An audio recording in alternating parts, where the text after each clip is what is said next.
No fue el sonido de su voz lo que me despertó aquella madrugada en Madrid. Fue la forma en que pronunció su nombre. Laura. Una ternura que no escuchaba desde hacía años. Una dulzura que antes me pertenecía y que ahora reservaba para otra. Me había quedado dormida en el sofá, rendida tras otra jornada interminable. Trabajaba turnos dobles en una agencia de publicidad, mientras Javier, mi marido, se dedicaba por completo a hacer crecer su negocio. El mismo negocio que yo había financiado con la herencia de mi padre. 63.000 euros que él había ahorrado durante toda su vida de mecánico y que me entregó antes de morir, pidiéndome que los usara con prudencia. Y yo, ingenua, los invertí en nuestra casa y en los sueños de Javier. Lo irónico era que, tumbada allí en la oscuridad, con el corazón golpeándome las costillas, empezaba a comprender que esos sueños no eran nuestros. Escuchaba cada palabra que llegaba desde la cocina, nítida, atravesando las paredes del piso como cuchillos.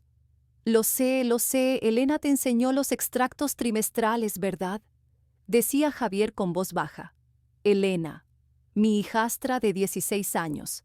La misma adolescente distante por la que yo llevaba meses trabajando horas extras, pagándole clases de danza, el último iPhone, salidas infinitas con sus amigas.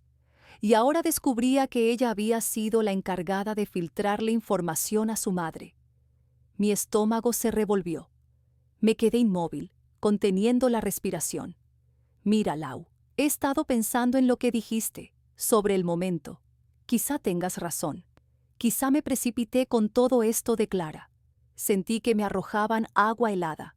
¿Precipitarse? Llevábamos 3 años juntos, casados 2. Fue él quien insistió en comprometerse, en casarse, en construir una vida en común. Y ahora resultaba que todo había sido demasiado rápido, con otra mujer esperando entre las sombras. Su voz bajó aún más. La casa ya está pagada, gracias a la herencia de su padre. Y la cuenta de la empresa, bueno, digamos que el dinero de Clara nos ha venido de maravilla. A nosotros. Ese nosotros no me incluía. Me tapé la boca con la mano para no dejar escapar un sollozo. Estaban usando el sacrificio de mi padre para construir su plan de huida. Y lo peor estaba por llegar. Elena ha sido clave en todo esto, continuó Javier con un tono orgulloso. Esa chica es lista, sabe exactamente qué contar y qué callar. Lo ha hecho genial. De repente todas esas preguntas inocentes de Elena encajaron. ¿Cuándo trabajaba? ¿Cuánto ganaba? ¿Qué gastos teníamos? Yo creía que, por fin, se interesaba por acercarse a mí, y en realidad estaba actuando como una espía. Pero lo que terminó de helarme la sangre fueron las siguientes palabras. Clara confía plenamente en mí. Firma todo lo que le pongo delante sin leerlo. El poder notarial que aceptó el mes pasado. Brillante idea tuya. Mi mente viajó directo a ese día. Javier había llegado sonriente con unos documentos. Me habló de lo práctico que sería que él gestionara las cosas aburridas. Ya que yo trabajaba tanto, lo disfrazó de cariño, de cuidado. Y yo, agotada, confié. Firmé, sin leer. Ahora entendía que había puesto mi vida, mi casa y hasta la memoria de mi padre en manos de un hombre que susurraba promesas a otra mujer en mi propia cocina. El reloj marcaba las 2:47 de la madrugada. Yo estaba pegada al sofá, paralizada, con lágrimas contenidas y un fuego creciendo en mi pecho. No era solo traición, era un robo cuidadosamente planeado. Y lo peor era que todavía no sabía hasta dónde llegaba su mentira. Deja que yo me ocupe de los asuntos económicos mientras tú te concentras en tu carrera. Las palabras de Javier resonaban en mi cabeza, como un eco envenenado. Lo había firmado sin dudarlo, confiando en él. Al fin y al cabo, éramos marido y mujer. ¿No se supone que el matrimonio es una sociedad? ¿Un proyecto común? Qué ingenua había sido. Desde la cocina, su voz continuaba. Pero el momento tiene que ser perfecto, Laura. Necesito al menos un mes más para transferir algunos activos y dejarlo todo listo antes de presentar la demanda. La demanda. La palabra se me clavó como un cuchillo invisible. Estaba planeando el divorcio a mis espaldas. Y no solo eso, quería despojarme de todo antes de dejarme. Clara no sospecha nada. Prosiguió con esa frialdad que me helaba las venas. Últimamente vive tan volcada en el trabajo que apenas presta atención a lo que pasa en casa. Para cuando se dé cuenta, será demasiado tarde para protegerse. No era solo una traición sentimental. Era un plan calculado, cruel, diseñado para destruirme. Y entonces vino lo peor. Elena ha estado impecable, añadió con un orgullo asqueroso. Ha convencido a Clara de que toda esa frialdad suya es cosa de adolescentes. Mientras tanto, ha documentado todo, sus horarios, sus niveles de estrés. Incluso le ha hecho fotos durmiendo en el sofá. Si hace falta, podremos pintarla como negligente, ausente, inestable. Fotos mías, agotada, derrumbada por trabajar horas extras para sostener a su familia, convertidas en pruebas en mi contra, retorcidas para señalarme como un fracaso, como esposa, como madrastra, como persona. Yacía en la oscuridad, inmóvil, con el corazón en la garganta. Todo mi mundo se desmoronaba en silencio, mientras a pocos metros de mí, el hombre al que amaba y la chica a la que había intentado cuidar tramaban mi ruina. Pero hay algo extraño en tocar fondo. Desde allí solo queda subir. Mientras escuchaba a Javier terminar su conversación con la promesa de volver a llamar a Laura al día siguiente, una calma extraña me invadió. El impacto inicial se disipaba, y en su lugar emergía algo más fuerte, más peligroso: claridad. Por primera vez en años, lo veía todo con nitidez. Cada mentira, cada manipulación, cada momento en que me hizo creer que era yo la paranoica, todo encajaba como las piezas de un puzzle. Y entendí algo que me dio fuerzas.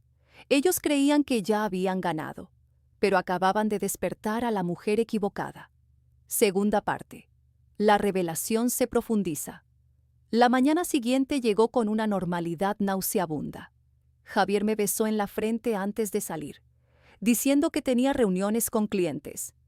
Yo sabía que probablemente eran cafés con Laura. Elena cogió dinero para el almuerzo y murmuró un adiós casi inaudible antes de salir corriendo hacia el instituto. Me quedé sola, frente a una taza de café frío, reviviendo cada detalle de los últimos meses, bajo una nueva luz. No era que no hubiera visto las señales, las había visto todas. Las llamadas de Javier que terminaban en cuanto yo entraba en la habitación. El repentino interés de Elena por mis horarios y nuestras finanzas. Las conversaciones que se interrumpían en seco cuando yo llegaba a casa. No había sido ciega. Me habían manipulado. Me hicieron dudar de mí misma.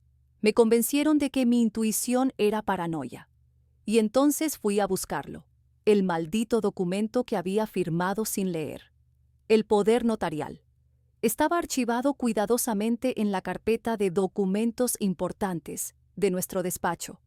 Lo abrí con las manos temblando, y allí estaba mi firma, tan segura, tan confiada. Una firma que representaba toda mi fe en nuestra relación. Una fe que él estaba usando como arma en mi contra. Cerré los ojos apretando los dientes.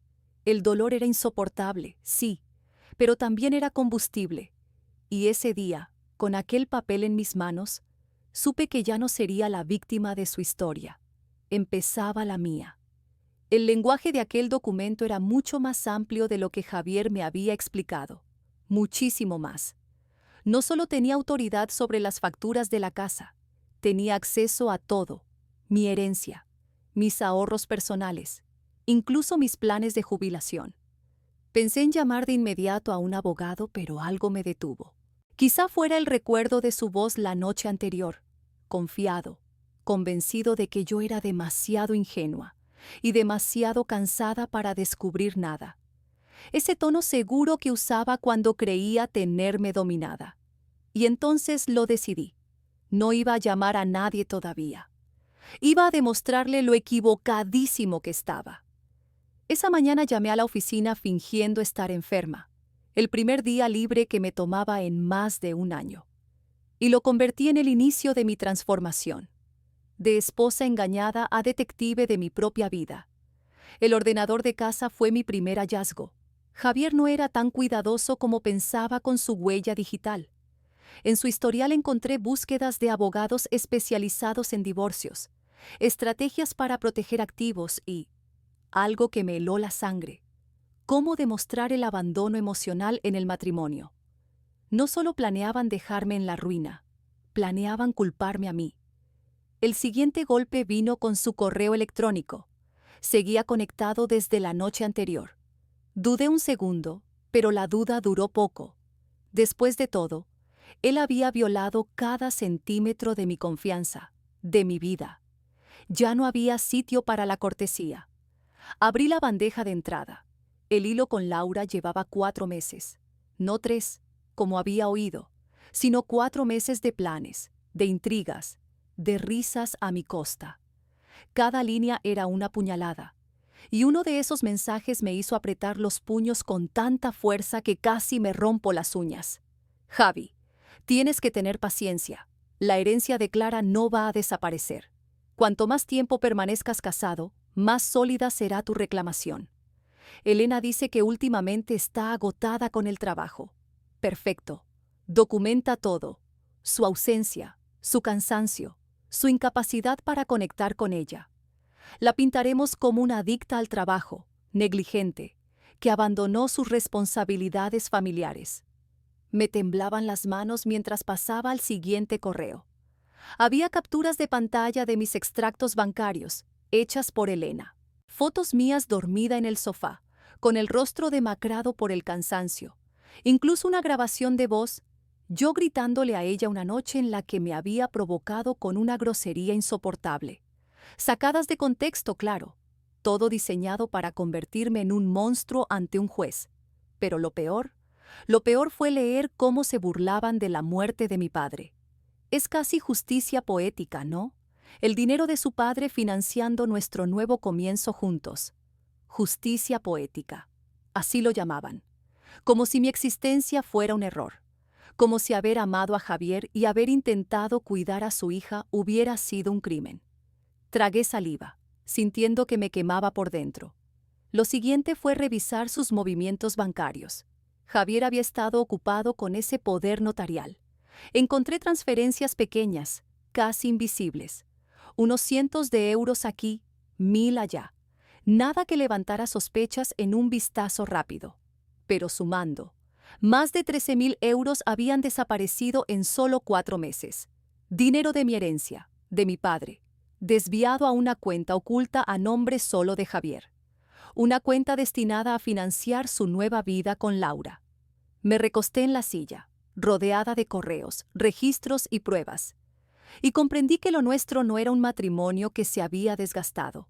Era un atraco, un robo meticulosamente planeado, con un toque de tortura psicológica para destruirme poco a poco. Y fue en ese momento cuando lo sentí. Algo dentro de mí cambió. El dolor se transformó. Las lágrimas secas dejaron paso a algo mucho más fuerte. Rabia. Una rabia fría, calculadora, imposible de detener. Ya no era la esposa engañada. Era la mujer que iba a destrozar el castillo de mentiras de Javier. Ladrillo a ladrillo. Empecé a repasar mentalmente cada gesto de Elena en los últimos meses, pero esta vez con una mirada distinta. Sus bufidos cuando le ofrecía ayuda con los estudios. Esas sonrisas disimuladas cuando yo decía que estaba agotada. O sus comentarios punzantes recordando que, con su verdadera familia todo era diferente. Ya no parecían simples desplantes de una adolescente complicada. Eran parte de un plan, una participación consciente en una guerra psicológica dirigida contra mí. Y lo mismo ocurría con Javier, su repentina obsesión por encargarse de las cuentas para liberarme de preocupaciones, sus constantes sugerencias para que aceptara más turnos en la agencia, su preocupación fingida por mi estrés, que nunca se traducía en ayuda real en casa. Lo vi claro. Cada gesto de afecto había sido un anzuelo. Cada palabra de amor, una estrategia para mantenerme tranquila mientras me despojaba de todo. No pude evitar pensar en mi padre, décadas trabajando jornadas interminables en su taller para dejarme una herencia que me diera estabilidad. Él murió convencido de que su esfuerzo me garantizaba un futuro seguro. Si supiera que ese dinero se usaba para alimentar la traición de Javier, de su exmujer y de Elena, se revolvería en su tumba. Pero había algo que ellos no habían calculado bien. Confundir cansancio con debilidad no es lo mismo que derrotar a alguien. Creían que estaba demasiado ocupada para sospechar, demasiado confiada para vigilar, demasiado enamorada para protegerme. Se equivocaron en todo, y estaba decidida a demostrárselo. La partida de ajedrez comienza. La ironía de ser traicionada por quienes más amas es que, de repente, aprendes a observarlo todo con otra precisión. Ves patrones que antes pasaban inadvertidos, gestos, silencios, frases dichas en momentos concretos. Había convivido con manipuladores expertos sin darme cuenta, pero ahora conocía el juego y estaba lista para jugar. Mi primera llamada fue a Marcos, el mejor amigo de mi padre. Había sido contable forense en Valencia, experto en destapar fraudes empresariales. Papá siempre decía que Marcos podía detectar irregularidades en un balance con solo oler el papel. «Clara, ¿cuánto tiempo?», dijo cuando contestó. «¿Qué ocurre? Tu voz suena rara». Respiré hondo. «Necesito tu ayuda, Marcos. Y no es algo pequeño. Se trata de registros financieros. Y puede que también de abogados». Se hizo un silencio breve. Luego, «Cuéntamelo todo». Le expliqué lo esencial: la herencia, el poder notarial, las transferencias ocultas, la conversación que había escuchado de madrugada. Marcos no me interrumpió. Solo lanzaba esos leves «ajá», que significaban que su mente ya estaba encajando las piezas. «Mándame todo lo que tengas», ordenó al final. «Extractos, documentos, cualquier detalle. Y Clara, no muestres que sospechas nada. Si siguen moviendo dinero, necesitamos pruebas sólidas, antes de que se den cuenta de que los tienes calados». Colgué sintiéndome menos sola. Por primera vez en semanas tenía un aliado. La segunda llamada fue para Raquel, mi prima, abogada especializada en divorcios difíciles en Madrid. Siempre había sido la luchadora de la familia, la que convirtió cada injusticia en combustible para su carrera.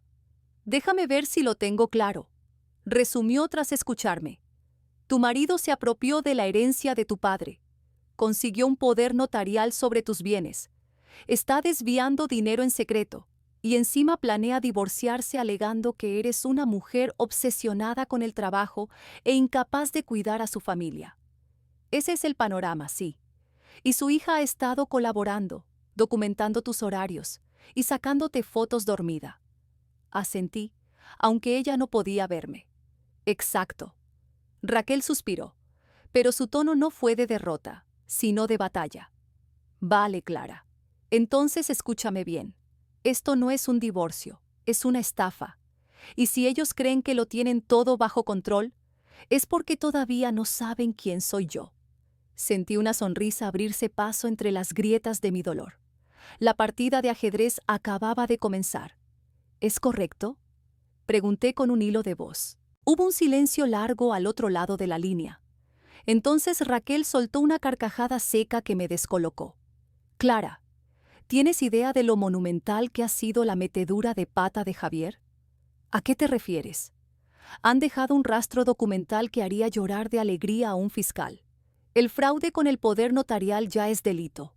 Súmale las transferencias sistemáticas de bienes y la conspiración en la que está implicada una menor. Tu marido no se enfrenta solo a un divorcio, Clara.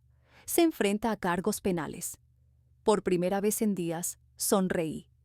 Una sonrisa real, no fingida. «Pero tenemos que ser astutas», continuó Raquel. «Si vamos demasiado rápido, puede destruir pruebas o mover más dinero. Necesitamos que crea que va ganando, mientras preparamos un caso que lo aplaste». La tercera llamada fue la más difícil. Mi jefa, Jennifer, que por ironía del destino compartía nombre con la amante de Javier, llevaba meses preocupada por mi agotamiento. «Necesito unos días libres, es una emergencia familiar», le dije. «Clara, Llevas demasiado tiempo cargando con todo. Tómate lo que necesites. Y por cierto, ya es hora de hablar de ese ascenso del que te he comentado.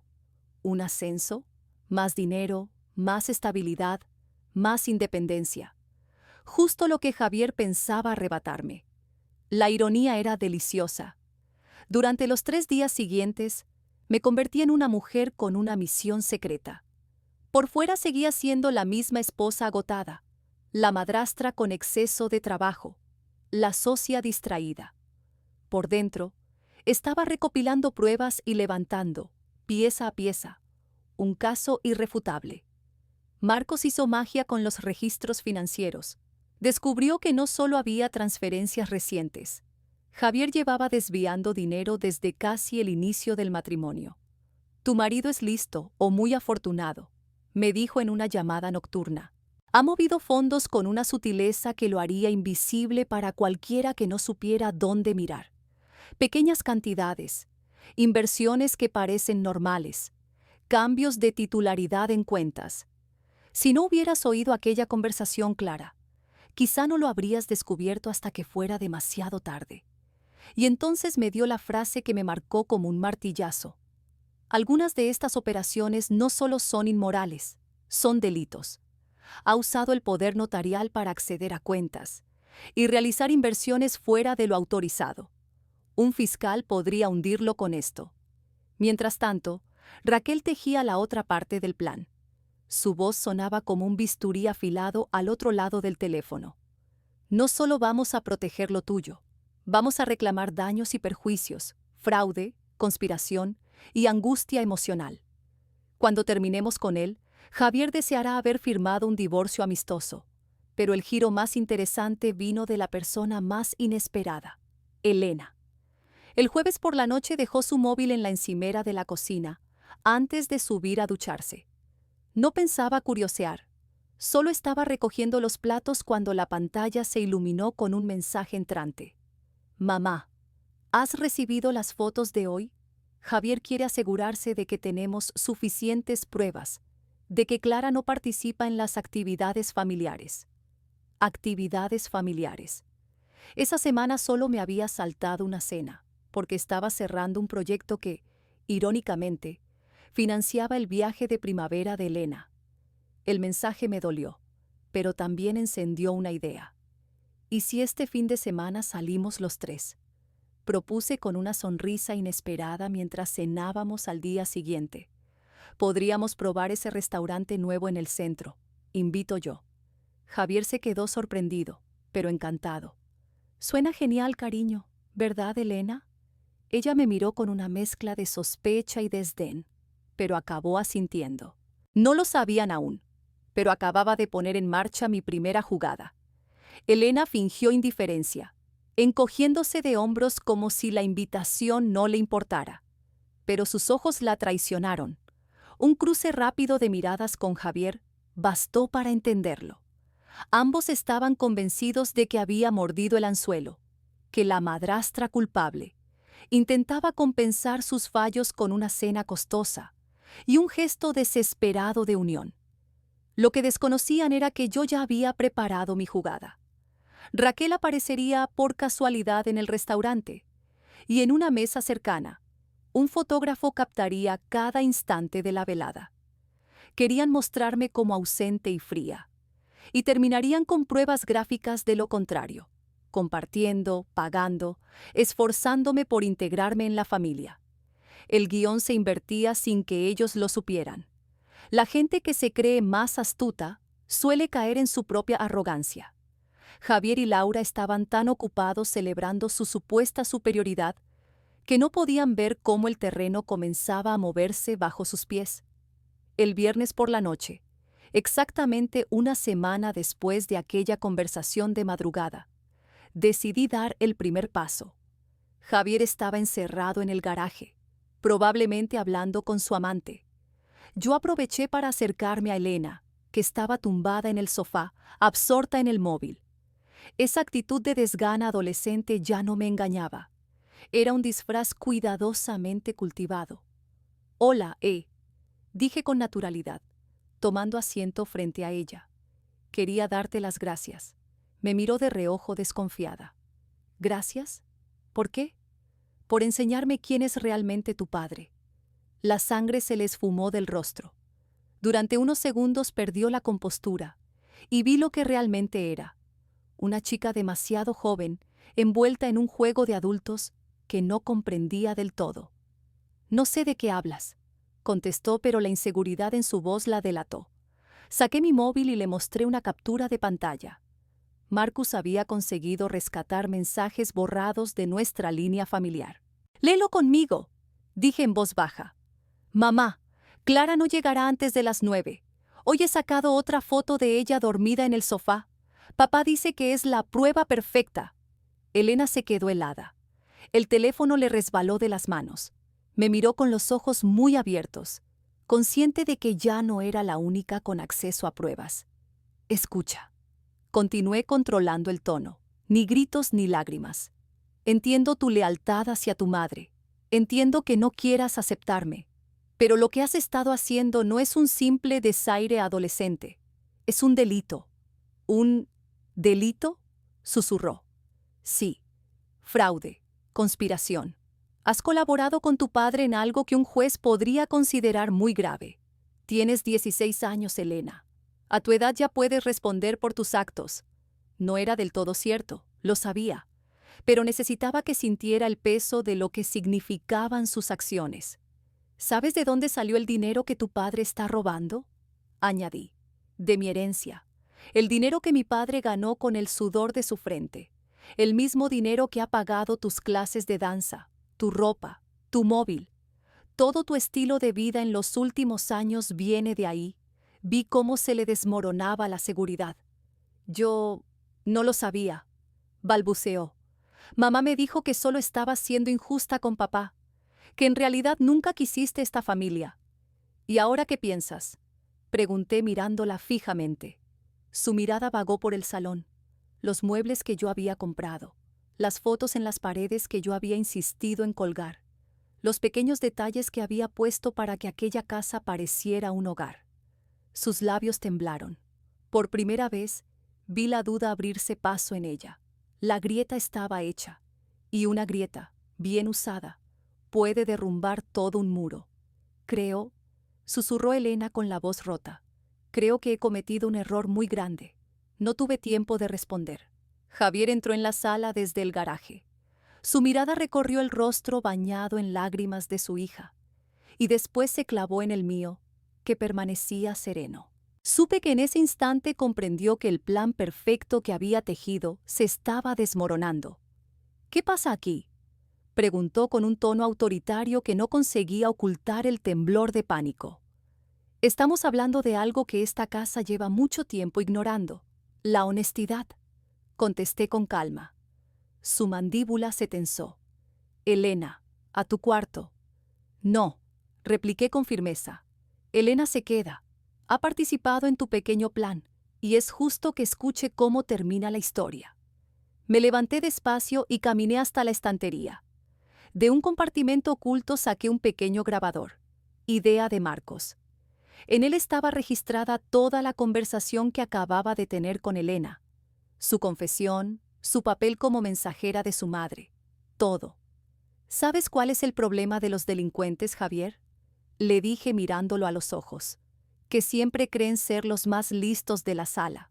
Tú pensabas que estaba demasiado agotada para ver lo que tramabas, demasiado confiada para sospechar, demasiado enamorada para defenderme. El color le abandonó la cara. «Clara, estás confundida». ¿Confundida?, me reí con frialdad. ¿Sobre la cuenta secreta con 15.000 euros de mi herencia? Saqué un extracto bancario y lo dejé caer sobre la mesa. ¿O sobre el poder notarial que me engañaste para firmar, dándote acceso a todo lo que era mío? ¿O quizás sobre los 4 meses de correos con Laura planeando mi ruina, mientras yo me partía el alma trabajando para mantener a tu hija? El silencio fue absoluto. Elena lloraba en silencio, viendo cómo su mundo se derrumbaba. Javier tenía la expresión de un hombre contemplando cómo arde la casa que él mismo construyó con gasolina. «Esto es lo que va a pasar», continué con voz firme. Mañana por la mañana vas a devolver cada céntimo a nuestras cuentas conjuntas.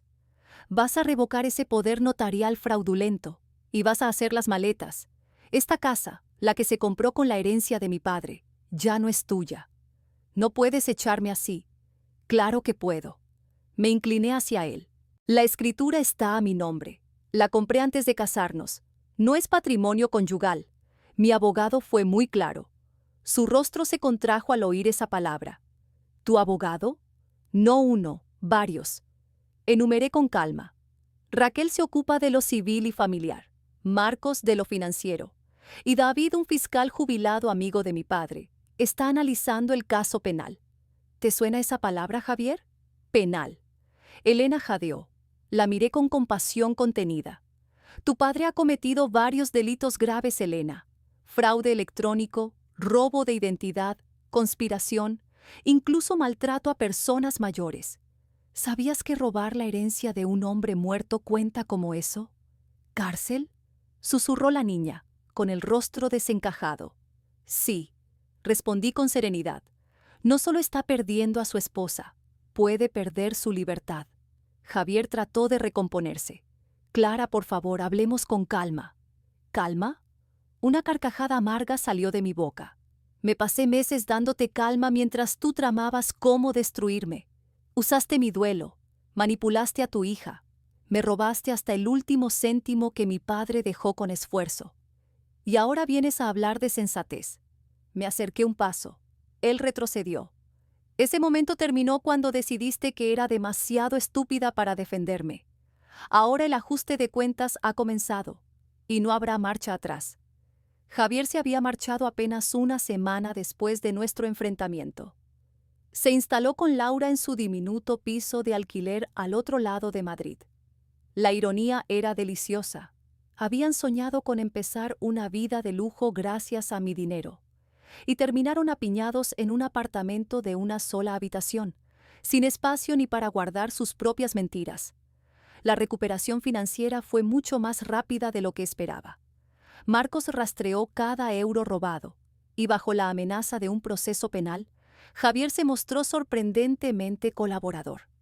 No solo devolvió lo que había tomado, también pagó intereses, sanciones y los honorarios de mis abogados. Al final, salí con más dinero del que tenía al principio. Pero esa no fue la verdadera victoria. El verdadero triunfo fue personal. Lo más inesperado ocurrió con Elena. Tras superar el shock inicial, tomó una decisión que sorprendió a todos, incluso a mí. Pidió quedarse conmigo. Sé que la he liado, me dijo en una de nuestras primeras charlas, torpes y llenas de silencios incómodos. Sé que tienes derecho a odiarme, pero ahora que vivo con mamá y papá, puedo ver cómo son, cómo critican a la gente, cómo planean y manipulan. Nunca asumen nada. Recuperar la confianza no fue fácil. Eso no ocurre de un día para otro. Pero Elena estaba decidida a demostrar con hechos que quería cambiar.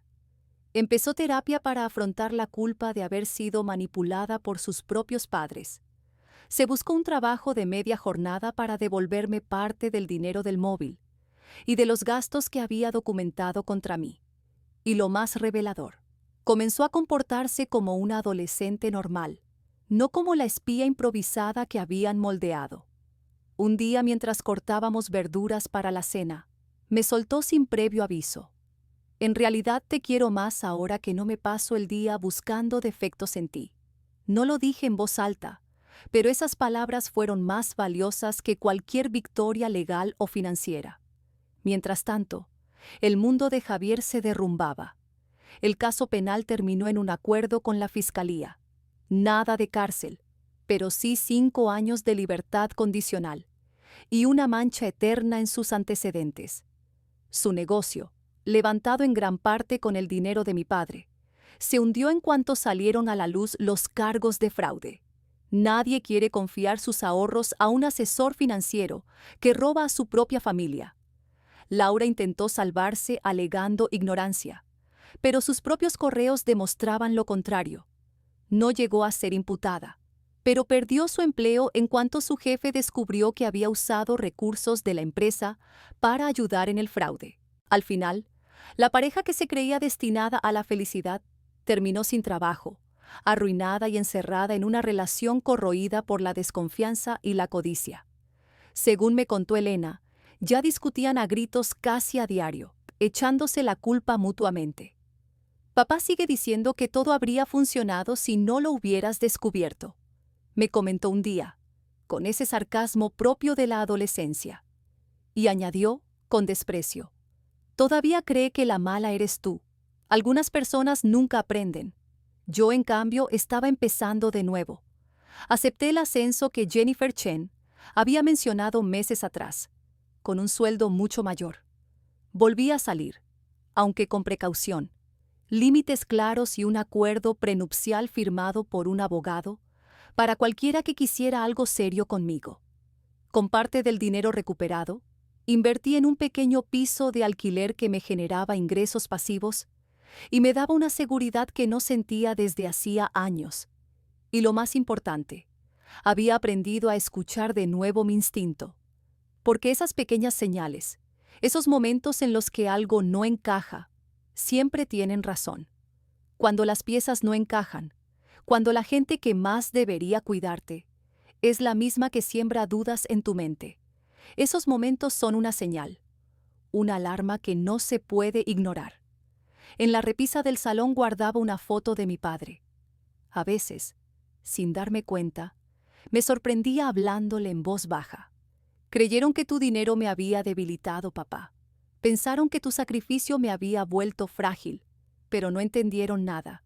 Lo que en realidad me diste fue fuerza para luchar cuando más lo necesitaba.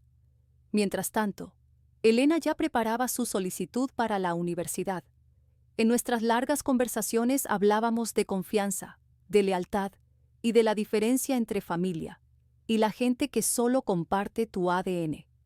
La veía madurar día a día, convertirse en alguien que aprendió de sus errores y que, a pesar de haber sido utilizada, eligió ser mejor. Estoy segura de que mi padre habría estado orgulloso de ella. La casa también había cambiado. Las tardes ya no estaban llenas de susurros sospechosos, ni de llamadas ocultas.